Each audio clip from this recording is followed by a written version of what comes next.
Hello, BookTube. We're continuing with my library tour. We've been working our way around this room, and we have come at last to this hutch, to the darkest depths of Mordor, these recessed shelves where I just tend to just pile books. Now, the situation here is not as bad as it has been. Sometimes the books have been piled 4 deep here, just in literal piles, so that I had to pull stuff off the shelf and just lay it on the floor in order to see what I had. That's not true now. There are far fewer books. I know this is not believable after the library tour that I've been dragging you through, and we're still got a long way to go. But there are far fewer books here at Hyde Cottage than there have ever been. So even Mordor is not as bad as it once was. But we're just going to go through these mass markets. I was looking at them again this morning, and I really do believe that we can finish this shelf this week. We'll do this stack today, and then we'll do the last stack tomorrow, and then at least we'll be done with one shelf. We'll be done with all these mass markets. So that's what we're going to see. We're going to see mass market paperbacks. There's hardly anything else on this shelf. Okay, this first one is a Pelican book from the 1960s. This is by Joachim Kahl, and it's called The Misery of Christianity. And it is, as you can tell from the title, just a sweeping damnation of Christianity in its origins, in its aims, in its present its present character in the 1960s. What, after all, asked the author, is the cross of Jesus Christ? It is nothing but the sum total of sadomasochistic glorification of pain. Christianity has not failed the ideals of its founder. Christ has failed. Corrupt in its very essence, the gospel of Christ alone has persecuted Jews, defamed the female, and suppressed sexuality. With a cynical indifference to social reform, Christianity both exalts poverty and hoards wealth. Throughout the world, the Christians still live in fear of eternal damnation, while his spiritual directors dye their coats in any color to suit the prevailing political climate. And the book just goes on. It's 250 pages of that. Just you'll pardon the phrase, fire and brimstone, condemnation of Christianity, root and branch. Very bracing reading. This is C.E. Montague. This is another old Pelican book. A lot of these old Pelican books were original productions. They weren't reprints like their Penguin cousins of classic works of literature. They were just original productions that I'm sure will never be reprinted. The Pelican Library really ought to be reprinted almost entirely, but you never see these things. And this is one of them. This is C.E. Montague's writer's notes on his trade, all about writing for money and also writing, according to the dictates of the muse. A thin thing. But I have gone back to this many, many times. It's not just about crafting clear prose for an audience. It's about a whole bunch of other things too. It goes deeper than it looks.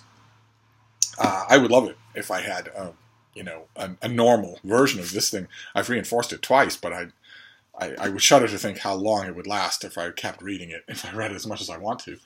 Let's see here. Okay, this is an anthology by G.A. Hayes McCoy of the Irish at War. This is just you've got the shields and pikes of the chieftains, and also the weapon of the IRA, and that's all that this is, just a collection of essays. Again, an original mass market, which never happens. This is just a collection of essays about totemic Irish battles, about themes running throughout Irish military history. Haven't looked at it in a long time. Probably doesn't deserve to be in my collection, even though it's such a slim thing. And that's the rationalization that I always use with a lot of these mass market paperbacks. I think, well, surely this is so small that it's not worth getting rid of. That's not good. The only rationale for keeping a book in your library, the only good one, the only defensible one, is because you use that book, because you go back to it, because it is a frequent source of your attention. Keeping something because it's too small to get rid of is no better than keeping something because it looks good on your shelf, or because you mean to get around to it one day, or because you liked it once 30 years ago. No, your libraries are for use. I'm mostly preaching to myself here. I am getting closer and closer with every year to living that doctrine, so we'll see if this library tour helps. Okay, this is another Pelican book, another Pelican original. I don't know if this has ever been reprinted. I've reinforced mine a million times. This is probably from the 1960s. See, you could hear it crack right there. These things just weren't made to be read 100 years after they were made. This is from 1955, and this is The Battle for Manhattan by Bruce Bliven. The story of George Washington's long and ignominious retreat down the island of Manhattan in the face of much greater British forces. Told wonderfully. Just again, a very slim thing, but the final word on the subject. And also, I don't know if this edition has it. Yes. Look at this. There's a map in the middle that superimposes the Manhattan of our time against the Manhattan of Washington's time. Very helpful. And also very helpful, I've mentioned this in connection with a couple of other books too, very helpful that that map happens in the middle of the book instead of at the front, so that you're constantly going back to it. This first-rate military history, but what it's doing here, I have no idea. I have a place for history. But anyway, okay, all right, this is a doorstop of a thing. This is by William Safire. It's Freedom, his enormous Civil War novel that locates its action in the personages of half a dozen main players and then tells that story, and then the last probably fifth of the book is a long historical discourse. The novel ends, and then Safire goes on a long essay about exactly what in the book is right and true to history and exactly what is invented, which is a little bit, I mean, this thing came out in the 80s, I think. It's a little bit, it struck me as absurd at the time that he did it, and it still does. Yeah, 1987.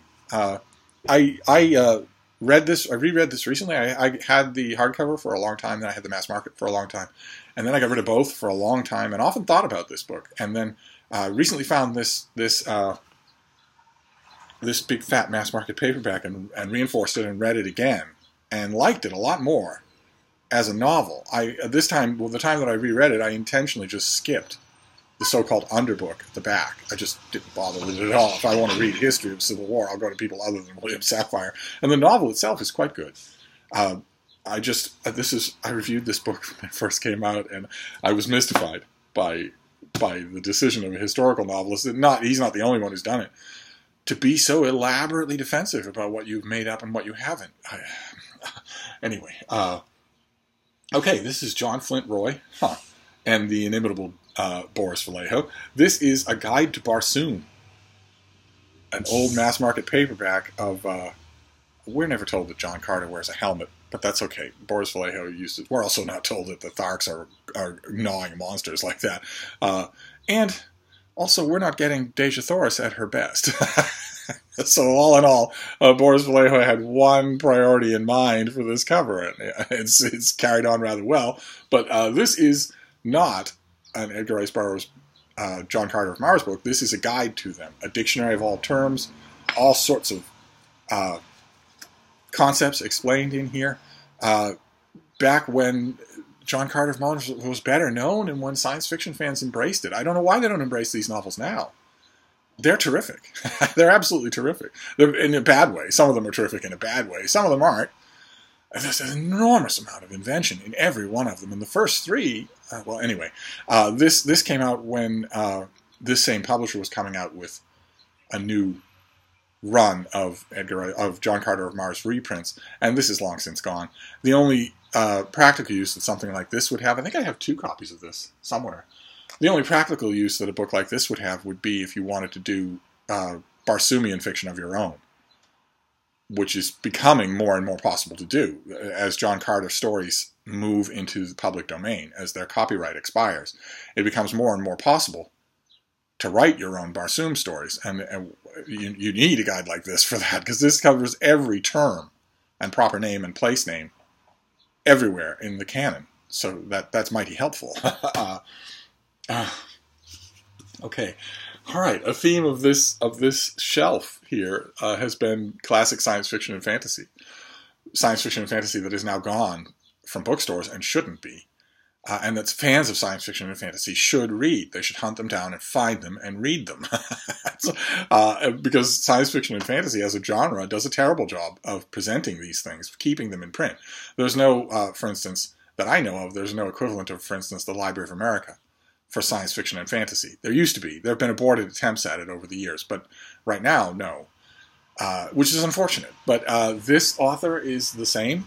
There is, as far as I know, none of this author currently in print, and that is a terrible, terrible shame. And this is James Tiptree. These are 3 short story collections, Star Songs of an Old Primate, Warm Worlds and Otherwise, and 10,000 Light Years from Home. There's more. I'm hoping there's more Tiptree on this shelf. But James Tiptree excelled in short stories. There are two main novels, Up the Walls of the World and Brightness Falls from the Air, and they are very good. Up the Walls of the World, I think, is wonderful, just wonderful. But this is an author who excelled at short stories, and the short stories in here, some of them, are just classics of the genre. I can open any one of these books, and the table of contents will include a lot of stuff that doesn't belong there, a lot of stuff that's make-weight, but it'll also include, every table of contents will include a book, a short story that belongs in an anthology of the greatest science fiction short stories ever written. Like this is Warm Worlds and Otherwise. I don't have the tables of contents memorized for these things, but let's see here. Yeah, the Last Flight of Dr. Ain, The Girl Who Was Plugged In, there you go. The Night Blooming Saurian is in here as well. The Women Men Don't See, an incredible story. The Women Men Don't See is amazing. Love is the Plan is Death. Wow. Okay, and this has an introduction by Robert Silverberg. And then you have Star Songs of an Old Primate, which has an introduction by Ursula Le Guin, and which I believe has Houston, Houston, Do You Read? Yeah, this has Your Haploid Heart. This has Houston, Houston, Do You Read? This has The Psychologist Who Wouldn't Do Awful Things to Rats, which is not a great short story in the way that I'm talking about, but is incredibly memorable. Just incredibly memorable. And also She Waits for All Men Born is in here. Also, I think, a somewhat secondary. And then 10,000 Light Years from Home. Let's see. I bet we can find the same thing. I bet... do we have a table of contents for this thing? Oh, no, we don't. Oh, no. Let's see here. Okay, well, there's one, And I Awoke and Found Me Here on the Cold Hillside is pretty good. It's not a classic. Let's see here. Painwise is in here. Okay. The Man Who Walked Home is in here. Oh, okay. I Am Too Big, But I Love to Play is in here, and it is great. There's also the last story in this book is not a classic by any means, but no Star Trek fan should avoid reading it. It's called Beam Us Home, and it was called at the time by critics, one critic anyway at the time, it was called the last conceivable Star Trek story, the ultimate conceivable Star Trek story, and it is. So I can't praise this author highly enough, and the successive introductions to these volumes tell a wonderful real-life tale. The first introduction to the earliest volume here is Science Fiction Poobah saying that nobody knows who James Tiptree is. These short stories appeared from the post office box in Washington, and that's all the return address that was marked on them to the various editors that got them in the mail, and realized that they would be the best thing in any issue. Those editors ran those stories and sent their checks to that post office box, but the larger science fiction world knew nothing of James Tiptree. And in the introduction to one of these volumes, James Tiptree's presence the identity was not known, and this Science Fiction Poobah said, "We don't have any idea. The stories display an amazing breadth of knowledge about the human condition. I've even heard it said that Tiptree may be a woman. But I think that can be safely discounted. These stories show an ineluctable understanding of the male psyche that no woman could achieve." And a little bit later, at an award ceremony, you could probably see this coming, James Tiptree, one of the stories, won an award, and the spotlight went out on the crowd and landed on this frail-looking, silver-haired woman who got up to the podium and announced that she was Alice B. Sheldon and that she had been writing under the surname of James Tiptree. And the Science Fiction Poobah, who had only a little bit earlier pronounced that no woman could write the stories of James Tiptree, was in the audience. Perfect. Of course, the story has a bittersweet ending. I mean, James Tiptree took her own life and the life of her husband in a complicated and heartbreaking gesture that it was. You want to reach into the story and say, no, there are all kinds of alternatives here. Really smart people are often the last ones to acknowledge that. They're often the ones that need saving from themselves. You want to reach into the story and say there are all sorts of alternatives here. You don't need to do this, but you also can't help but notice that the same courage to live by ideology that had marked Alice B. Sheldon's life for the whole time, and all of her pseudonyms, not just James Tiptree, but Raccoona Sheldon and all these other names, was true at the end. That's the danger of ideologically sound people, is that they won't question their ideologies even at the cost of their own life. It's a shame. It's bizarre to think that we might have been getting James Tiptree stories and novels until the 1990s, or even later, even now. That's bizarre to think. But all of that, the stories, the glory in here, the amazing experiences of reading James Tiptree and reading about James Tiptree, all of that is gone. You can there's a good biography of her, and you can find it, but good luck finding the stories. You have to have a really good secondhand store, or you have to be willing to, buy them online and just hope that their reported conditions are accurate. It's a shame. It's a real shame. Okay, well, here's a science fiction author who's also great and doesn't have any trouble with that. This is China Mieville. This is Perdido Street Station in a mass market paperback. I grab these whenever I see them because Perdido Street Station is a great book to give to people. It's a head trip. It's very much meant to be that, but it is also beautifully written, just beautifully done. So a modern classic of science fiction. Great, and it is still in bookstores as far as I know. I sincerely hope so. I'm not going to bother to check Barnes & Noble. I'd be too disappointed if it weren't. Okay, then we have another science fiction, fundamental science fiction author who is gone. This is The Best of Cordwainer Smith.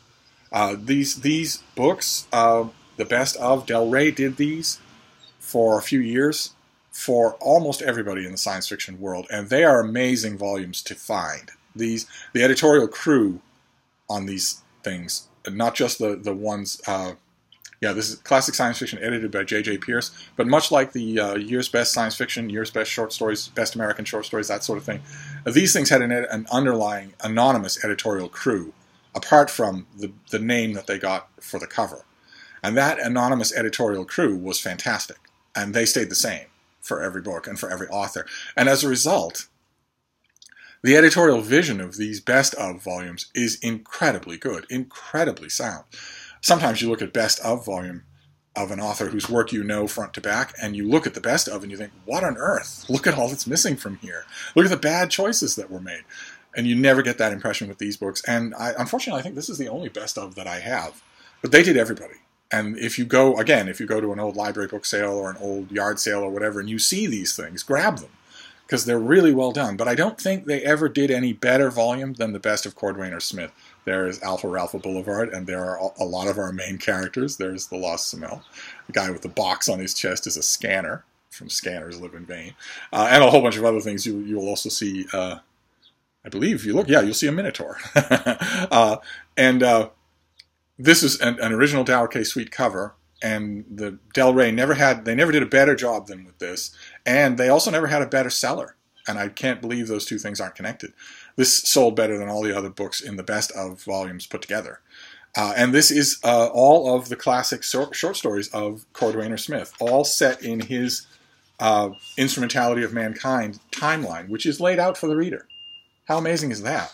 And this has everything. This has Alpha Ralpha Boulevard. This has the Golden was the ship. The Dead Lady of Clowntown. Wow. Mother Hitten's Little Kittens, about the defense mechanisms that are in place around the planet in Australia and how horrifying they are. Oh my. Okay. Well, this has beguiled endless hours for me, and I grab a copy whenever I see it. I don't see them anymore much, because these mass market paperbacks are going away. But I grab this whenever I see it because Cordwainer Smith is great.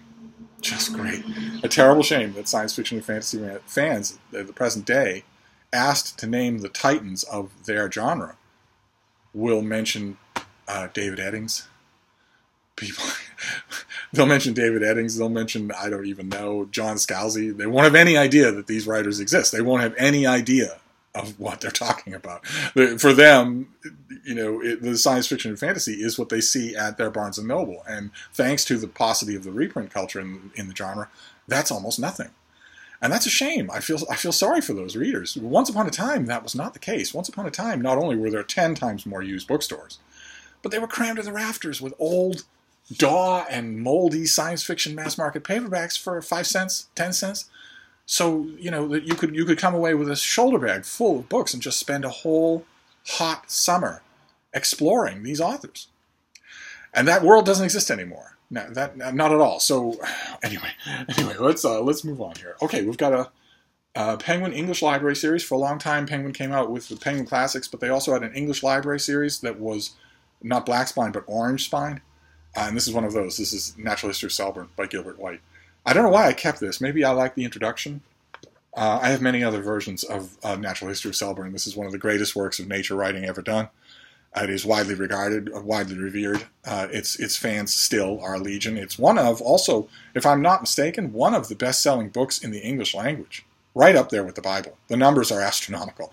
And it's had innumerable editions. This one is from Penguin. Penguin also did a couple more. There was, I think I might have shown it on this channel, I once upon a time found an old edition of the Natural History of Selborne that had black and white photos from the area of animals and birds and bushes and whatnot. And I don't think I kept that volume, and I should have. That, looking back, that is one of the versions of this book that I really like. I wish I'd kept it, but it doesn't matter. You fall under the spell of this book the minute you read it in any edition. So I'm glad that I have this, although I do have other copies. Okay, the next one's a hardcover. The only hardcover. Yes, yeah, the only hardcover. This is a Loeb Classical Library edition. This is Horace. My beloved Horace. This is Horace. So when I'm reading an English language translation of an ode or an epode of Horace, and I'm thinking, well, kinda. Okay, I can see the effect you're going for here. You, the translator, I can see the effect you're going for here, and you're kinda, sorta getting there. Aren't you clever? Or isn't that metrically sound, or whatever? And I read a little bit of that, or a lot of that. If there's a fanfare around a new translation, I will read a lot of that, and I maybe will read some of the original poetry by the translator. And inevitably, what I want to do is just run back to Horace himself. Back to Horace himself. And that's the glory of these Loeb Classical Library editions, is that you have the original language on one side and an English translation on the other. So I can just, they have a built-in bookmark. These Loebs have a built-in cloth bookmark. But what I usually do when I'm reading a Loeb is I will have a big cardboard bookmark, and I'll just place it here. I will just read the author. I will just spend time with the author themselves rather than the English language, rather than be distracted by it in any way. And these for forever and ever have been by far the most economical way to have the original that you can just consult, as opposed to going and buying a Taubman edition of something or other for $150. These were $10, $15, so that you can have your Horace, you can have Catullus, you can have Homer right there without the bawling of the translator. Not that I don't scorn translators. I love some of them, some of the work they do, but sometimes you need to go back, as the Protestant Reformation, as their slogan was. Sometimes you need to go back ad fontes. You need to go back to the sources. Okay, all right. This next one is a mass market paperback of a book we've already seen. This is a mass market paperback of Creator by Jeremy Levin. I praised this just yesterday. I believe this edition came out in 1980, and it's different from the movie cover of Creator. It's not, I would say, entirely better.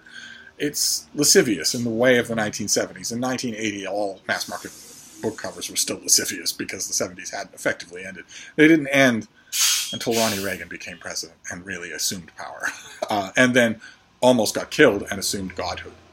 Then the 70s well and truly ended. But this is Creator by Jeremy Levin. And you have a shapely leg coming out of an egg.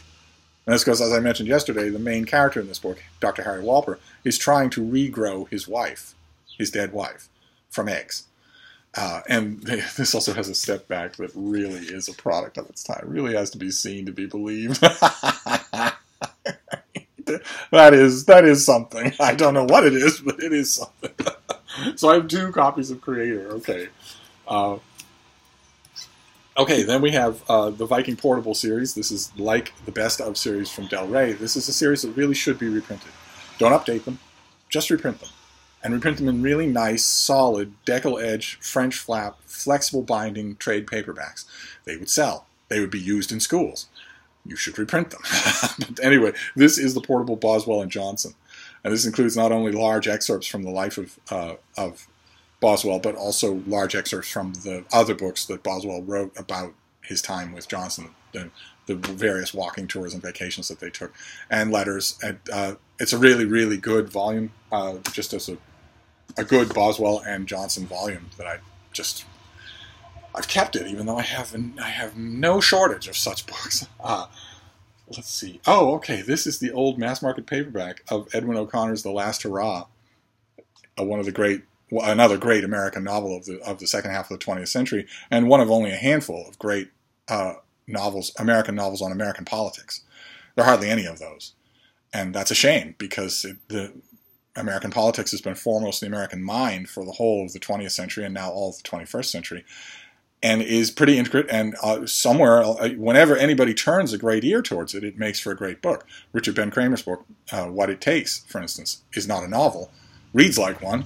It's 10 times as long as this, but this is Edwin O'Connor's story about Frank Skeffington, an old scoundrel who has often been mayor of the unnamed city in the book that is obviously Boston, and who wants to run one last campaign. He wants to get elected one last time, one last hurrah. And it is amazing. Just an amazing book. It is the warm, humane, and also uproariously funny counterpart to Robert Penn Warren's All the King's Men, which is the other great American political novel. They make a pair, very unintentionally. They make a pair because they almost never hit the same registers or try the same things. And yet they both present really, really fascinating portraits of the politics of their day. So I can't recommend The Last Hurrah highly enough. I know that it is still in print. It might not be in your bookstore, but the University of Chicago Press, bless their hearts, came out with a trade paperback of The Last Hurrah just a little while ago, just a few years ago. So that is probably still in print, and that's great. That's nice to be able to say that. Okay, then we have 2 books by Alexander Woolcott, who was once upon a time big fat anchor of the Algonquin Round Table. He was the American town crier. He was a well-known, frivolous, light American quasi-intellectual. Who would you refer to him as now? Maybe Dave Barry, only in journalistic form. It would be Art Buchwald. Would be the last example that I can immediately think of where somebody is funny and also meant to be taken seriously, and who works in the popular press as opposed to books. But Woolcott is really good. He has a really good turn of phrase, and these are 2 very old pocketbook editions of a couple of his collections. This is While Rome Burns, and this is Long, Long Ago. And then we have, in the background, some caricatures of people that he wrote about. And these are, I mean, they're very much of their time and place. He is very much assuming, from the 1920s and 30s, he's assuming that the famous people that he's dealing with and hearing about and talking about are going to stay famous, and in all but a handful of cases they did not. But he's in his own way, as everyone else was at the time in this teeming, bustling New York City, he was a really good stylist in his own way. So the books are worth keeping. I just wish... I mean, where's the Library of America volume for Alexander Woolcott? Please, if one exists and I've missed it, let me know. But there should be, if there isn't one. And then this last one, how are we doing for time? We're about the same amount of time, and we are, in fact, done with this stack of books. So we only have one to do. So we are going to finish this shelf this week. We'll finish it tomorrow. This last one is an author writing out of the pen name of Dale Forrest. Did a series of books called Slaves of the Empire. They were, I wonder if I... Yes, there's Heisel the Slave, Brotan the Breeder, Gracchus the Centurion, Carissa the Vestal Virgin, and this one is Barba the Slaver. Can't imagine what drew my eye to the cover. This is, once again, Boris Vallejo. You can't miss it. And you can't miss some of Boris's preoccupations, either. If you see enough of these covers in a row, you start to get a good sense of what was on the artist's mind. These are a very slim Roman historical fiction of an execrable variety. They are just execrable. I have seen worse. I have read worse Roman historical fiction. But all the Roman historical fiction I've read that was worse than this was actually porn. Was just explicit porn. Where the porn writer, some 20-something corn-fed Midwesterner who had never cracked a book of history in his life, but who thought vaguely remembered that Rome was an empire of some kind and there were slaves, so that's all I need to work with. Those could be worse, but this is still pretty bad. And that's it. That is the next rung in our ladder here. When we reconvene tomorrow, we will do the last shelf of the top shelf, the last stack of the top shelf of the Darkest Depths of Mordor. And then we'll be on, for at least a while anyway, to normal books. So maybe those videos will be shorter. Yeah, that's likely. I'll see you then.